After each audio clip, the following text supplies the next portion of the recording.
Olá pessoal, vocês estão no High Tech, podcast da Impulso para CTOs, Tech Leaders e profissionais de tecnologia próximos da gestão e liderança de times. Meu nome é Márcio Sena, sou CTO e diretor de comunidades aqui na Impulso, e nessa edição eu estou com o Caio Kobacho, Tech Lead e arquiteto de software da Viva. Caio, obrigado por aceitar o convite. Como você está? Quais são as suas expectativas aí quanto à nossa conversa e de onde você está falando aí? Opa, primeiramente, muito obrigado aí pela oportunidade de participar do podcast.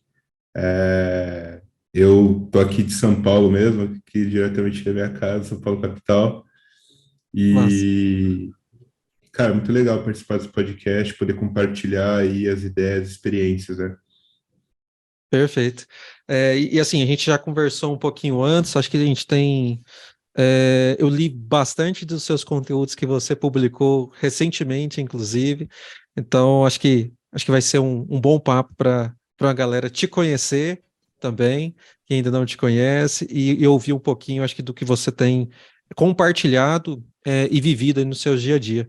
Mas antes da gente falar dos desafios que a gente tem tido no dia a dia, Caio, eu queria que você falasse um pouquinho da sua trajetória. Como você chegou na posição que você está hoje na Vivo? Quais caminhos, assim, acho que se destacaram, que você acha que faz sentido partilhar agora um pouquinho dessa sua trajetória? Bom, eu comecei, né, como acho que, como a maioria ali, né, das pessoas que assumem esse papel como desenvolvedor, né? Então, lá atrás mesmo, quando eu tinha uns 17 anos, eu gostava muito de jogar, né?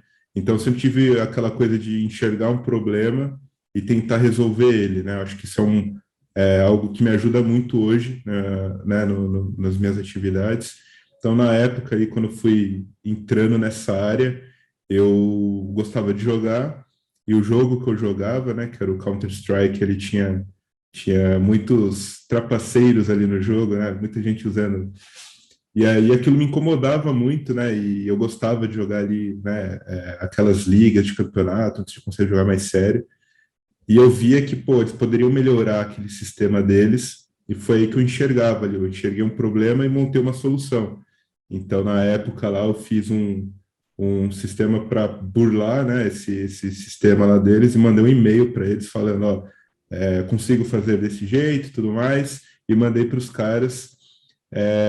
Depois, alguns meses depois, eles me retornaram e gostaram da ideia, e eu acabei fazendo parte ali do time na hora de propor ali esse novo sistema ali anti-trapaças para o jogo, né, dessa liga específica.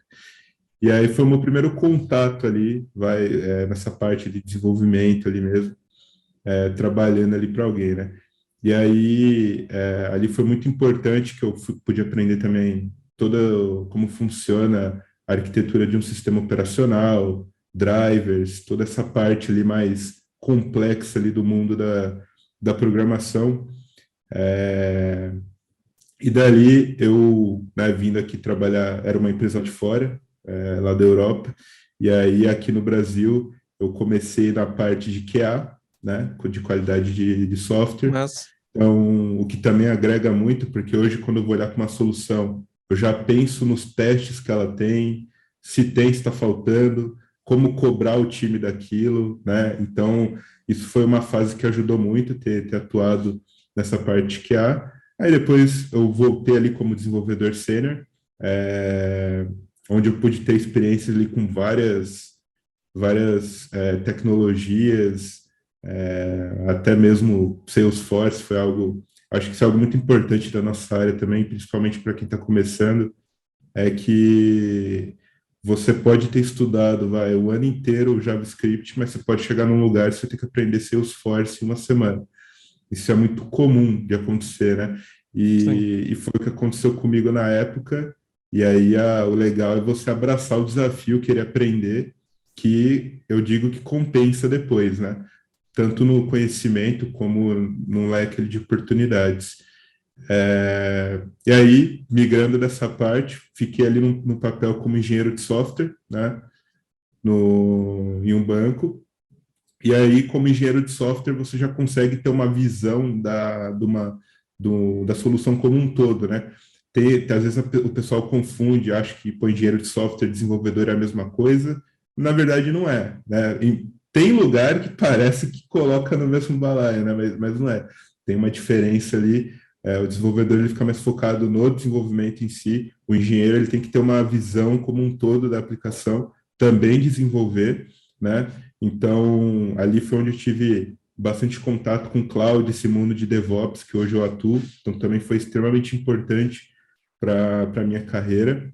E aí, agora, né, onde eu estou, o próximo passo, aí eu vim aqui como comecei como arquiteto, aí o nosso time foi aumentando um pouco, aí passei a ser líder técnico desse time também, e assumindo aí essas duas funções. Então, sempre estar ajudando nas soluções, atuar como arquiteto, atuar como líder técnico. Pode acontecer isso também, né? Às vezes a gente vai achando que, pô, eu vou só fazer uma função. Não, na verdade, você vai fazer várias ali, desempenhar várias para que aquilo dê certo, né? Então, a gente tem que ter essa visão, olhar um pouco fora da caixa, né? Mas a minha Exato. trajetória até agora é basicamente isso aí, essas aventuras. Que massa, que massa. E assim, é muito comum, né, dentro do nosso dia a dia, e isso aconteceu comigo, isso acontece com várias pessoas que eu tenho conversado aqui também, que se há um ponto de conexão, muitas das vezes é como nós chegamos, que é muitas vezes os nossos times vão crescendo, e aí alguém tem que liderar esse time, e aí passa as responsabilidades que são não apenas a responsabilidade técnica, mas também, e não só, mas também uma responsabilidade de gerir aquelas pessoas que estão chegando, né? Então, e aí a gente começa a vislumbrar novos desafios. Que não são apenas os técnicos, que já são complexos o suficientes muitas vezes, mas que às vezes a gente, pelo nosso perfil, pelas nossas ambições ou pela nossa as características mesmo, habilidades que nós temos, nós vislumbramos e nos permitimos estar em algumas outras funções, né? Então, que massa, assim, isso também aconteceu comigo, e eu lembrando das últimas conversas que eu tive aqui no podcast também, com amigos, então, que massa encontrar alguns pontos de intersecção, e assim, curioso também, a gente falou muito de DevOps, né, antes aqui de começar a Sim. nossa gravação, e saber desse background seu de QA aí também é curioso, bem massa. Caio, e olhando do seu dia a dia aí, quais são os seus maiores desafios que você tem no seu time atual, aí na Vivo? Como você tem lidado com eles no seu dia a dia aí? Bom, no atual momento ali, né, a gente está experienciando uma grande crescente nessa demanda de transformação digital, né, da gente melhorar processos. Isso é algo que assim, eu vejo a Vivo praticar bastante, ela está sempre incentivando ali, né, esse tipo de atitude, e é algo ali, é um desafio que eu tenho constantemente, que eu tenho tentado provar ali internamente, que é justamente isso, trazer uma melhora na estrutura como um todo, né? Que aquele meu jeito de ver eu vejo uma perspectiva né, como um todo e penso numa solução para um problema que me incomoda ali, que pode ser melhorado, né? Um processo. E é o que eu tenho tentando trazer aqui, né, na Viva, é um grande desafio que eu tenho aí pela frente. Que massa, massa. E como você tem, dentro desses desafios, é, como você tem lidado com eles, e o seu time especialmente, eles também visualizam isso? Você compartilha com eles? Como tem sido isso? Sim, eu acho muito importante você dar liberdade para o seu time de vir com ideias, propostas e não ficar só em uma pessoa para trazer isso, né? Então ali o meu time eu sempre incentivo todo mundo ali a vir com ideias novas, olhar coisas de mercado, estudar principalmente, né? E é o que eles fazem. Então constantemente a gente conversa, fica discutindo de ideias. Pô, a gente pode mudar aquilo, pode melhorar aquilo. Isso é muito legal e é gratificante também para eles, né? Uhum. Então é nessa linha. Mas olhando aí para a cultura dos seus times, dos times que estão ao lado aí também desenvolvendo soluções, como tem sido aí a autonomia das tomadas de decisões? Se tratando de DevOps, a gente está falando muitas vezes de mudanças de estrutura, mudanças de infraestrutura, de arquitetura das aplicações para suportar, para estarem em compliance ali também com as soluções propostas e tudo mais. Como que essa autonomia é algo que já está estabelecido? Você acha que é um caminho a se construir aí no dia a dia? Ali, pelo menos na minha área, eu enxergo que a Viva ela tem várias. Cada área pode ser extremamente diferente da outra, né? Então, na minha, assim, eu percebo que a gente tem ali a alta liderança sempre disposta nesse tema de transformação digital, de querer inovar, né? Então, é óbvio que uma mudança, né? É isso mesmo, uma mudança vai precisar mudar a estrutura, políticas principalmente, né? Então, é algo muito complexo e que não é feito, né, rápido, não é feito numa sprint, né? Esse tipo de mudança. Então, é um desafio bem grande e que, assim, a gente vai conversando de área em área, né, de cargo a cargo, até chegar ali, de fato, a gente começar a implementar, né? Pelo menos é o plano que a gente traça aqui.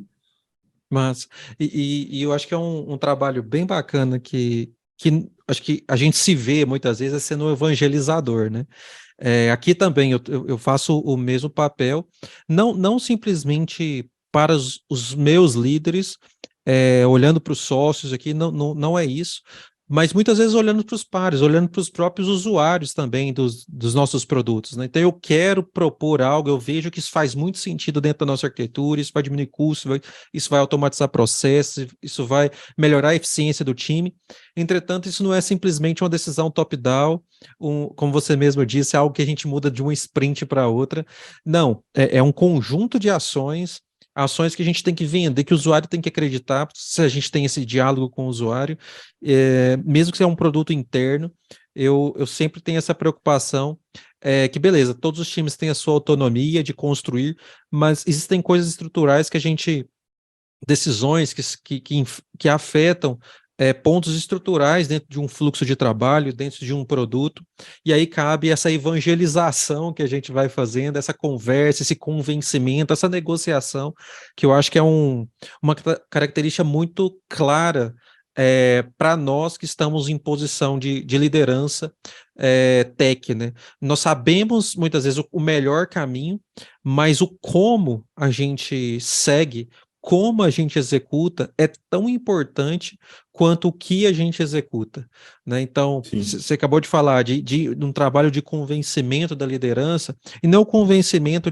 é porque é difícil, simplesmente eles são irredutíveis. Não é isso. É porque as pessoas precisam comprar essa ideia mesmo, porque pedras, percalços vão surgir durante o caminho, né? E Sim. você ter um time, stakeholders, usuários que compraram essa ideia, você tem alguns problemas a menos durante essa jornada, durante essa migração, durante essa reestruturação, esse refactor, o que for.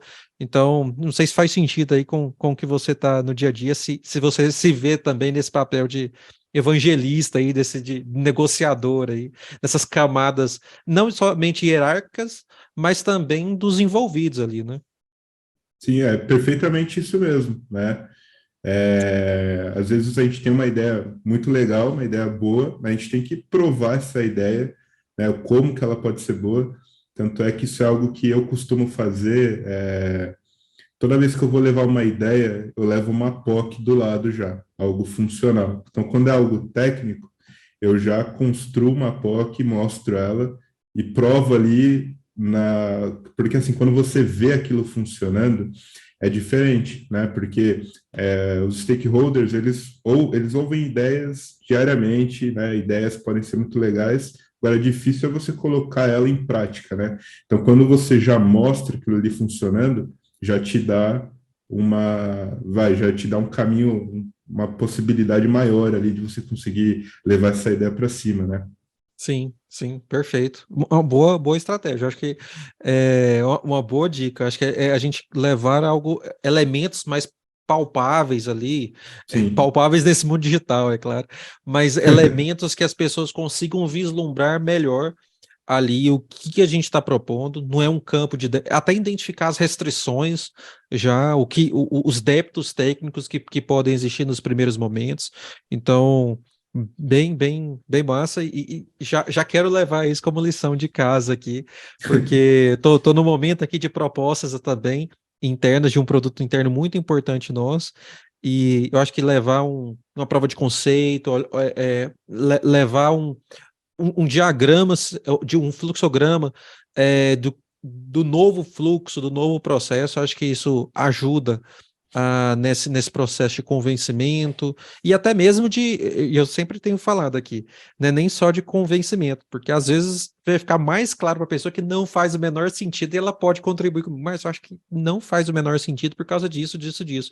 Eu acho que essa prova de conceito, algum diagrama, ele pode nos ajudar com isso, né, de falar, então não faz sentido mesmo essa proposta minha. Então, o trabalho é de convencimento, mas às vezes o convencimento é o contrário, é nos convencer que não deveríamos fazer nesse momento. E tudo bem sim. também, né? É, pensando em formação de times, Caio, eu sei que você está dentro de uma posição de liderança dentro de um time, então você também influencia bastante, é, passa por você as pessoas que estão no seu time, antes que elas entrem, né, de fato. Quais são as ações ou as principais características, na verdade, que você visualiza que essas pessoas têm que ter? Né? Você está não sei se no seu time só tem DevOps, só pessoas, ou se tem desenvolvedores, engenheiros de software, arquitetos de software, se você tem um time mais diverso, mas independente das funções, dos cargos, das expectativas, tem algo que você, alguma característica, habilidade, que fala, isso aqui as pessoas têm que ter, é algo que eu procuro nas pessoas. Eu acho que o mais importante é você querer aprender, né? Você está disposto a aprender, você tem a curiosidade para abraçar qualquer desafio, né? Então, por exemplo, até um dos recursos que entrou no time era uma pessoa que não tinha know-how de DevOps, por exemplo, mas era uma pessoa que, por exemplo, ela evoluiu tão rápido, e ela evoluiu tão rápido porque é uma pessoa curiosa, estava ali querendo aprender, né? E isso que é o legal, né? Então, porque às vezes você tem uma pessoa que tem muito conhecimento de DevOps, e aí, se as coisas não saem como esperado, ela já desanima, né? Então, às vezes, e o que mais na nossa área de TI, poucas coisas dão certo, muitas dão errado para dar certo, né? Então, a gente enfrenta muitas falhas, muito desafio, né? E é muito difícil, né, um projeto sair de primeira, para não dizer que é impossível, mas eu mesmo nunca vi nenhum projeto que hoje é super legal, super, né, deu certo, que não passou por falhas. Então, esse perfil, que é uma pessoa curiosa, que vai estar olhando, pesquisando e estudando constantemente, ela que vai ser o pilar para esse projeto dar certo, né? Então, eu acho que num time, isso aí, tanto os liderados como o líder, ele precisa ter essa curiosidade para olhar, para querer aprender, né? E abraçar os desafios, né? Mas essa curiosidade é perceptível, né, nos profissionais. Acho que são pontos, são soft skills mesmo, que Sim, são diferenciais bem relevantes, porque quando você tem um time que simplesmente aceita, simplesmente e assim, muitas vezes é o que a gente quer, que as pessoas desenvolvam o que está descrito nos cards, nos requisitos, mas em muitos momentos, os times carecem de pessoas que sejam, que busquem não só entender o que elas vão fazer, mas propor coisas, pensar em soluções diferentes, porque certamente as melhores soluções não vêm só de uma pessoa, né? Mas vem de um conjunto ali, exato. de pessoas, de vivências, de seres criativos mesmo, de pessoas que investem um tempo não só estudando, mas analisando o que já se tem. Bem massa, acho que esse é um ponto. E nós aqui na Impulso que trabalhamos selecionando pessoas, encontrando pessoas e depois disso acompanhando elas durante toda a alocação, durante todo o trabalho delas nas empresas, a gente vê muito isso. Esse é uma preocupação nossa de entender os requisitos técnicos, mas também entender o cenário que essas pessoas estarão inseridas para que pra saber se essas soft skills elas casam, se elas têm intersecção de fato. Que não adianta, eu preciso de um dev Angular ali, beleza. A gente vai encontrar, a gente vai ter 100 inscrições de pessoas que julgam atender os requisitos. Mas aquela empresa, ela tem essas características, ela tem essa remuneração, ela tem essas políticas, e aí a gente vai entendendo que não são as 100 pessoas, mas são 15, são 20, são 30, e a partir disso a gente vai selecionando. Então, faz muito sentido essa análise dessas pessoas que estudam, que são protagonistas, né? Acho que no final, acho que são pessoas que são protagonistas ali do dia a dia e que são capazes de tomar boas decisões. Excelente. Tem um case aí, Caio, de sucesso, algo que você passou recentemente, pode ser na Vivo ou em outro lugar, e que faça sentido você destacar aqui como uma lição mesmo, né? Como uma partilha aqui para quem está nos ouvindo. Bom, teve um, não foi na Vivo, foi em um outro lugar que eu trabalhei, onde a gente tinha um desafio ali de modernizar um sistema complexo, que era ali um executável, e por trás dele ele fazia um monte de procs, né? Não sei se você conhece, mas né, aquele monte de... Era extremamente complexo, travava muito, né? Então, foi ali que eu aprendi a importância de você conversar com o usuário, né? Você vai conversar, o usuário era uma pessoa de negócios, então, assim, você não tinha um conhecimento técnico, então, isso é muito importante nesse case, que ele aborda algo que você leva, eu acho que, para a carreira, para qualquer área. É entender o usuário, entender o cliente, né? No meu caso, era um cliente interno. Mas se você está trabalhando num lugar onde você está lidando com o cliente final ali, entenda o cliente, né? Aonde você colhe o feedback do cliente. Isso é importante, né? É, por exemplo, a gente tem plataformas, o Reclame Aqui, são coisas que, dependendo de onde você trabalha, pô, eu sou desenvolvedor, eu vou ler o Reclame Aqui, é importante você ler essas coisas, e não, porque às vezes a pessoa lá que está montando os requisitos que vai te mandar, ela às vezes deixou passar alguma coisa, um detalhezinho que você pode ter pegado, né? E eu lembro que nesse case, como era algo interno, então era você ouvir o cliente, ouvir a dor dele, anotar aquilo tudo, eu anotava ali na minha agenda, e aí pensar numa solução, né? Então foi algo onde a gente modernizou um sistema que era bem, né, obsoleto. Então você mencionou Angular, foi um sistema em Angular, a gente usou ali para o front, usamos ali várias boas práticas ali, ainda em cloud privada, né? Mas ali a gente já tinha o objetivo daquele site ali ir para a AWS também, né? E isso é algo também bastante interessante. Hoje em dia a gente ouve falar de cloud e tudo, mas a gente tem que saber quando sugerir uma cloud, porque em muitos cenários o on-premises é melhor que a cloud. Existe esse cenário, né? Financeiramente falando. Por mais que pareça que não, mas às vezes a cloud privada, a cloud pública é muito mais cara do que você que já tem seu servidor lá funcionando. Então, às vezes, fazer as coisas o modo tradicional é o ideal, ou viver ali os dois mundos, né? Você não precisa ter tudo na cloud pública, mas também não precisa ter tudo numa cloud privada ou no on-premises da vida, né? Então, esse desafio, esse case foi onde eu aprendi essa diferença, onde eu pude ver que esse convívio ali dos dois mundos era importante.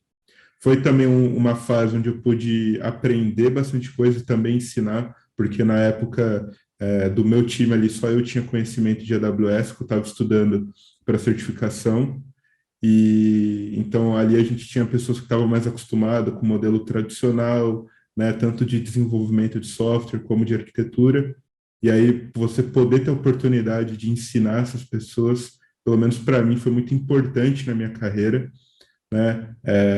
Porque eu mesmo tenho um perfil, eu acho que qualquer pessoa que quer assumir uma posição de liderança, desde liderança técnica até uma alta liderança, como um CTO, ele precisa querer ensinar. Eu acho que ele tem que gostar de ensinar, mas também saber quando ele precisa aprender, né?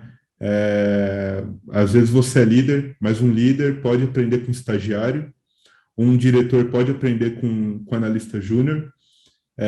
O conhecimento está em todas as camadas, né? Então isso é muito importante e eu aprendi muito isso nesse case. Massa. E assim, eu acho que você já adentrou na minha última pergunta, é, a partir desse case, que é quais dicas você daria, né, para outros tech leaders, para CTOs, para pessoas que estão como desenvolvedores, engenheiros de software, mas que vislumbram, né, uma posição de gestão. Acho que você já falou um pouquinho aí dessa capacidade de aprender, de se mostrar suscetível a falar que eu não sei, né?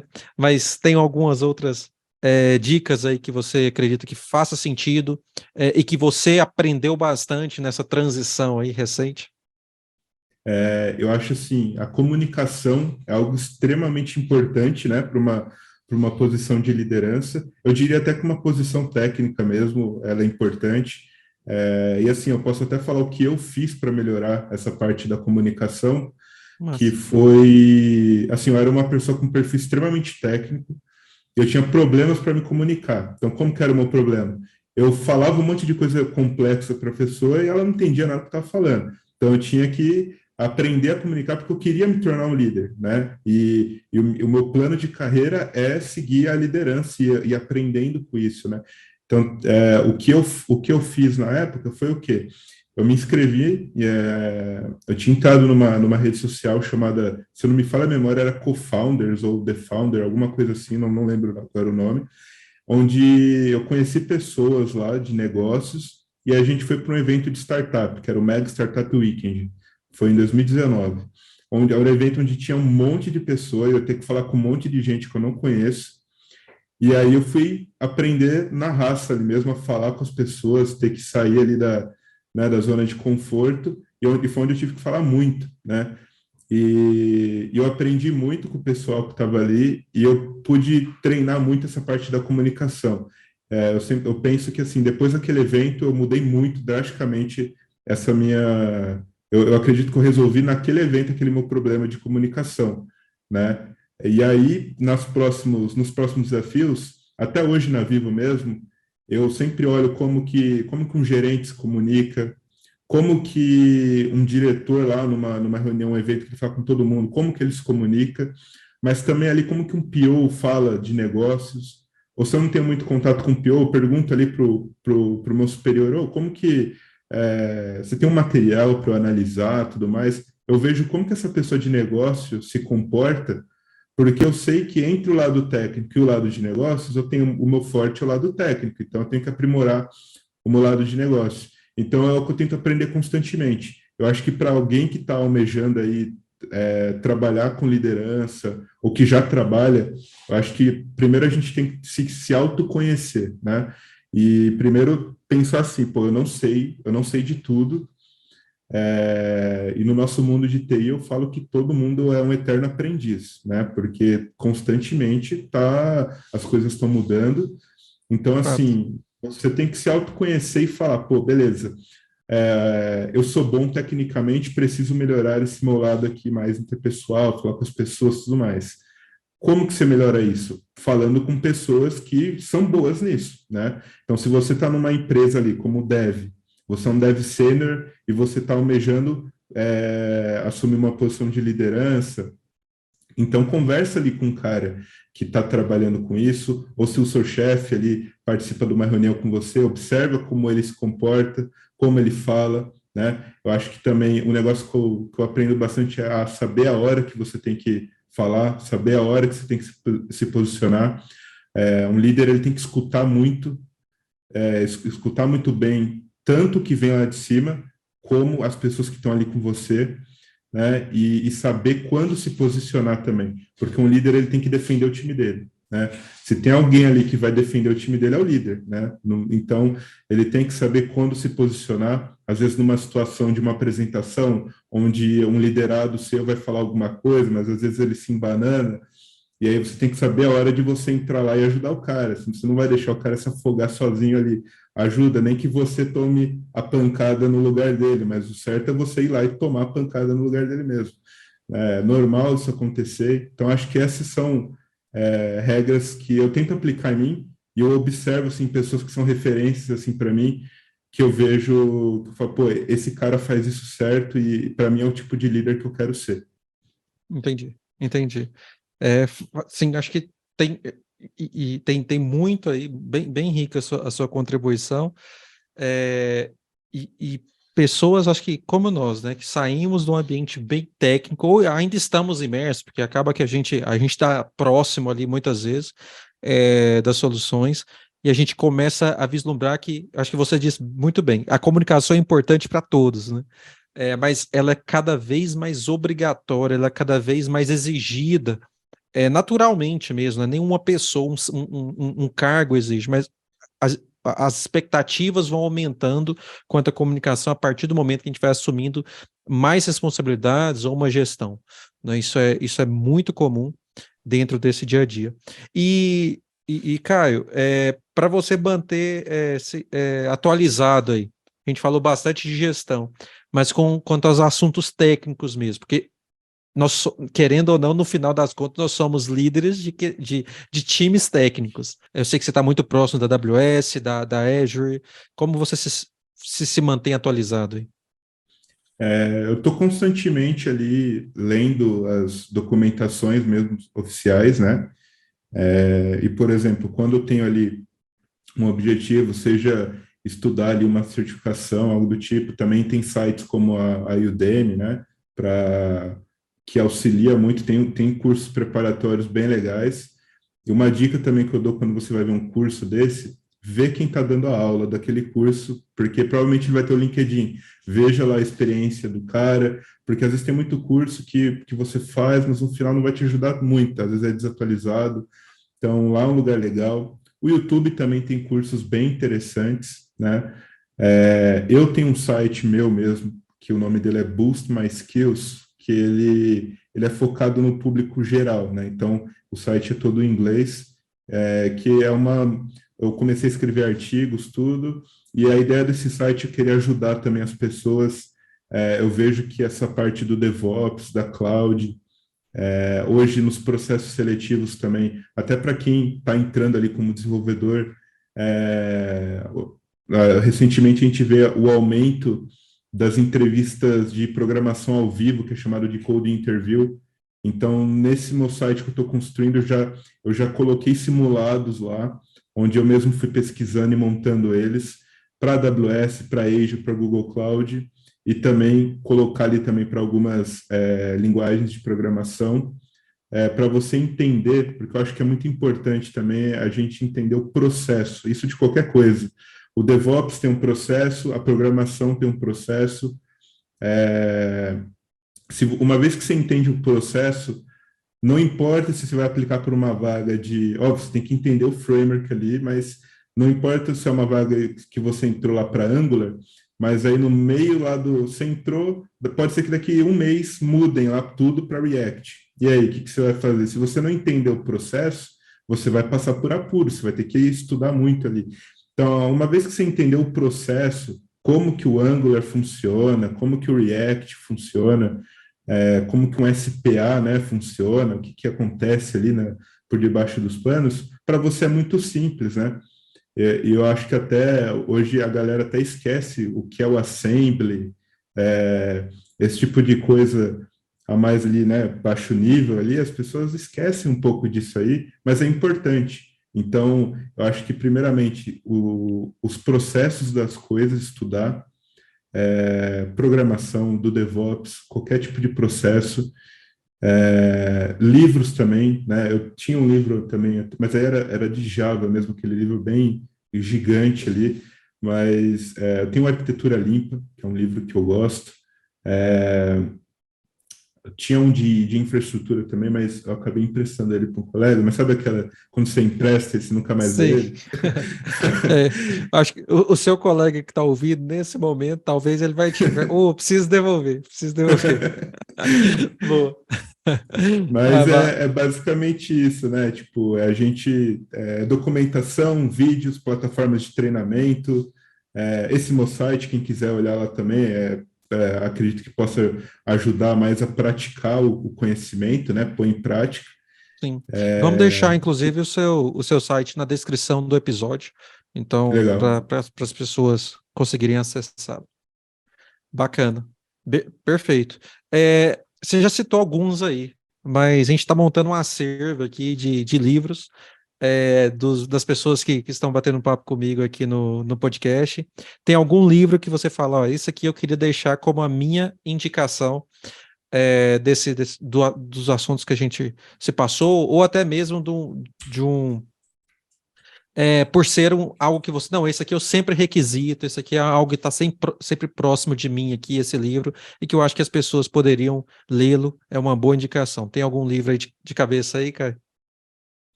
Eu acho que, assim, o Arquitetura Limpa é um deles, para quem quer pegar boas práticas ali